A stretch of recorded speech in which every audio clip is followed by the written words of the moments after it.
Kemudian kita bergerak lagi ke mode berikutnya. Di sini ada tipe array, ya, tipe data array.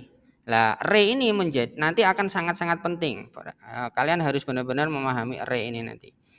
Karena data-data yang akan kita munculkan, misalkan untuk data nilai, kita membuat aplikasi singkat membutuhkan tampilan data nilai, kemudian data presensi, data apa, itu nanti akan disimpan dalam array dulu sebelum bisa dimunculkan. Nah, cara mendefinisikannya itu ada dua. Anda pilih cara yang pertama ini atau cara yang kedua seperti ini. Misalkan saya butuh membuat array nih dengan variabel publik ya di luar. Misalkan nilai MHS. Ini kalian kasih tipenya. Kemudian kasih kurung siku. Oh, berarti ini adalah tipe array, variabel array. Namanya nilai MHS. Semua isinya harus string. Cara ngisinya nanti seperti ini. A misalkan 80. Karena string loh ya. 90. Kemudian 70. Ya, kayak gini. Tidak bisa kalian sisipi bukan string. Contohnya bagian ini titiknya dibuang, tidak bisa. Karena ini string. Kalau misalkan maunya number, ya number, data nilai itu bertipe number ya, berarti nilai MHS1 titiknya harus number. Ya, kayak gini. Nah, ini baru bisa diisi number-number. Oke, ini ya. Ya. Lah, bagaimana memunculkan di layar? Ini saya matikan dulu. Memunculkan di layar, kita pakai konstruktor ya, misal. Console.log. Ya, console.log. Ini kita langsung panggil ya. This nilai MHS. Misalkan yang ini yang saya panggil ya. Berarti nanti muncul di mana? Muncul di sini. Kalau yang saya panggil adalah nilai MHS1, bagaimana? Nilai MHS1. Ya, berarti dia number. Munculnya seperti ini. Tidak ada petiknya ya, lihat. Lah, kalau pengen memunculkan di depan bagaimana? Kalau Anda pengen memunculkan di depan, maka Anda harus belajar perulangan. Ya. Lah, perulangannya ini sangat beda sekali dan itu juga sudah saya berikan artikelnya. Tapi mungkin tidak akan langsung kita bahas semuanya di sini sekarang ya, nanti bertahap. Artikelnya sudah saya kasih ke kalian, bacaan dulu. Nanti penyampaiannya bertahap. Nah, kalau saya pengen mengakses elemen-elemen array-nya bagaimana Pak? Misalkan saya pengen mengakses yang paling depan, nomor 2, nomor 3. Nah, ini Anda panggil menggunakan indeks. Kalau Anda panggil seperti ini berarti semuanya.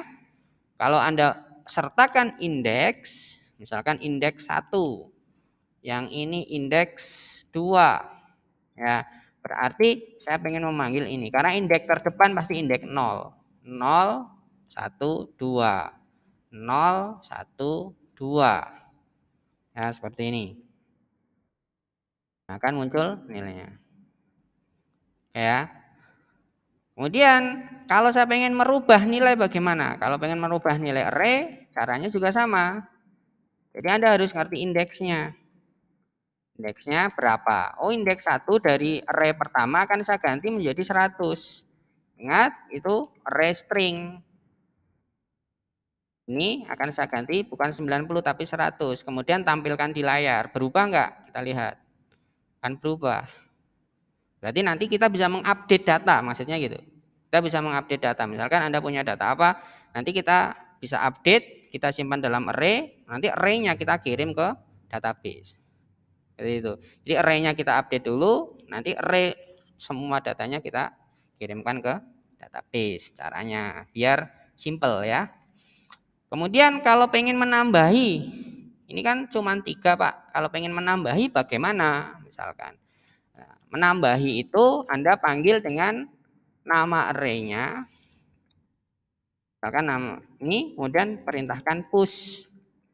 Push berapa? Misalkan saya isi 160. 160 di array ini akan otomatis ditaruh di paling belakang.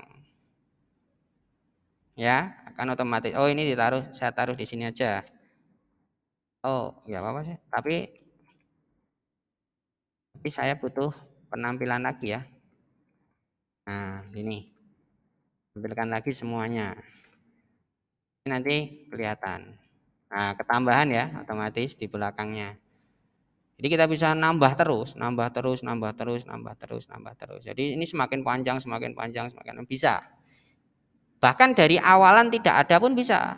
Dari awalan misalkan kita definisikan gini aja. Jadi dari awal array ini tidak ada isinya. Kemudian Anda bisa mulai ngisi dengan push berapa, push berapa, push berapa. Jadi nanti akan bertambah sendiri, bertambah sendiri, bertambah sendiri.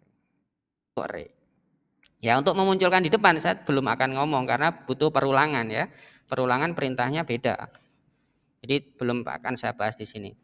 Kemudian ada kalanya kita juga butuh array yang tipenya bisa macam-macam. Bagaimana? Nah, tipe array yang bermacam-macam itu di sini disebut dengan tuple. Array yang biasa kan kalau string, kalau numerik, terus kan. Bagaimana kalau saya ingin membuat nilai yang bermacam-macam? Saya matikan dulu. Gimana? Misalkan saya ingin membuat data nilai.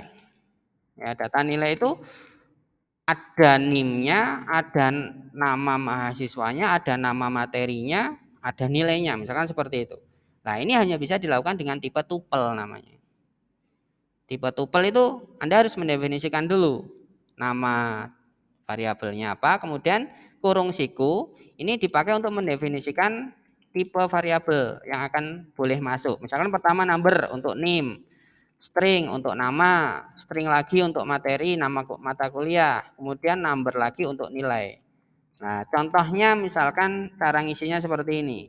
NIM 101, namanya misalkan Aris, ini string. Materinya adalah Ionic, nilainya berapa? Nilainya 80 misalkan. Nah, ini disebut dengan tipe tuple.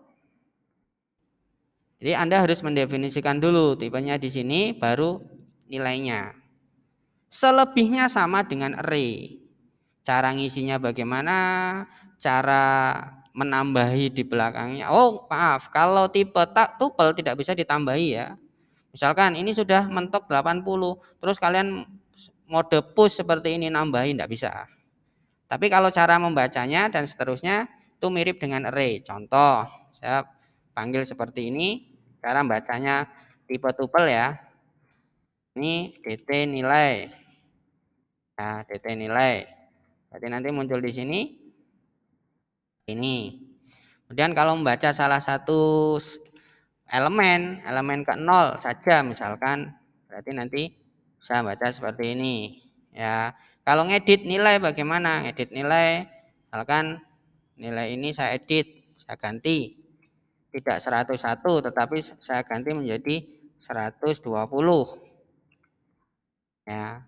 Jadi 101 diganti 120. Nah, itu bisa berubah. Itu tipe tuple. Nah, nanti ada beberapa tipe tambahan seperti contohnya tipe objek, tipe enum. Ya, enum itu dipakai untuk mendefinisikan nilai yang sifatnya apa? Pasti. Misalkan saya pengen menyimpan variabel yang sifatnya pasti. Nah, ini saya kasih nama ya. Ini tadi apa? Tipenya? Tipenya adalah primitif. Kemudian yang ini array ya. Dan yang ini tadi tuple. Kemudian di sini ada tipe enum. Enum contohnya misalkan saya membuat variabel namanya gender. Ya, gender ini akan saya sifati sebagai enum. Ya, ini mirip dengan yang ada di MySQL ya. Nah, ini pemakaiannya ya. Kita definisikan dulu. Sebelum bisa dipakai dengan nama gender, kita definisikan dulu enum, namanya adalah gender, kemudian nilainya apa? Misalkan laki, kemudian koma, perempuan, kemudian tidak jelas. Nah, misalkan kayak gini ya. Lihat ya. enum gender, oh nggak mau nih.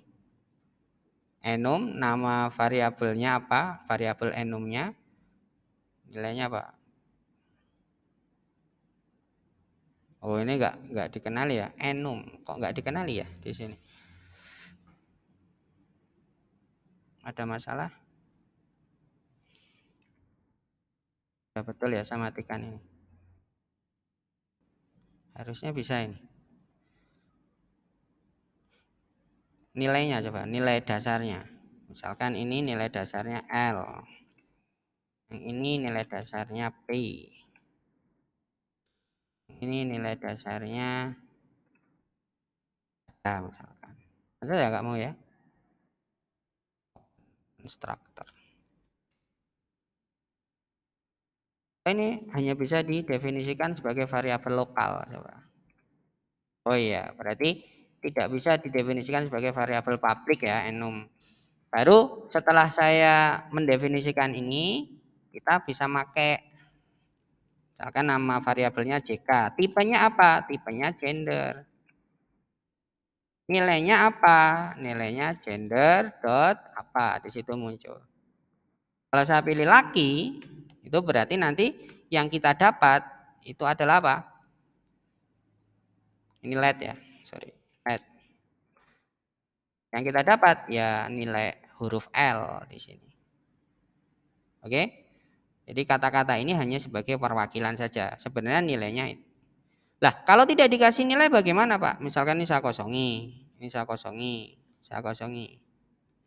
Maka tipe enum itu akan menghasilkan angka 0 untuk pilihan pertama, 1 untuk pilihan kedua, 2 untuk pilihan ketiga. Buktinya gimana?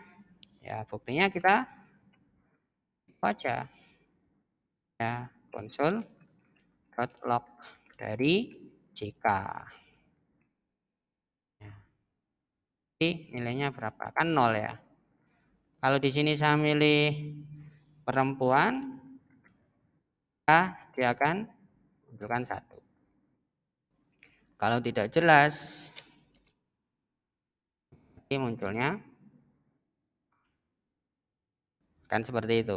Tapi kalau ada nilai asalnya di sini kalian tentukan, misalkan ini tadi L, kemudian di sini sama dengan P atau angka juga tidak masalah, 100, 200 terserah ya.